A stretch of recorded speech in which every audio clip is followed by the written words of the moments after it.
Yun mga idol, andito na naman si Team Biyaya TV para maglapag ng blessing mga idol. Medyo maulan lang ngayon mga idol ha. Kung malapit ka dito, puntahan mo na. Kung malayo ka naman, huwag mo na puntahan para di ka na maabala. Ngayon, kung may kaibigan, tropa o kamag-anak na malapit lang dito, itag nyo na sila mga idol. Malay nyo sila pa yung makakuha ng blessing na ilalapag natin. Pamilyar naman po kayo sa lugar mga idol. Ito po yung lugar.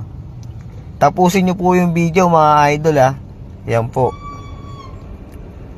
Yan mga idol. Nandito lang tayo naka-stop sa gilid mga idol. Kaya ano pang hinihintay nyo? Punta na mga idol.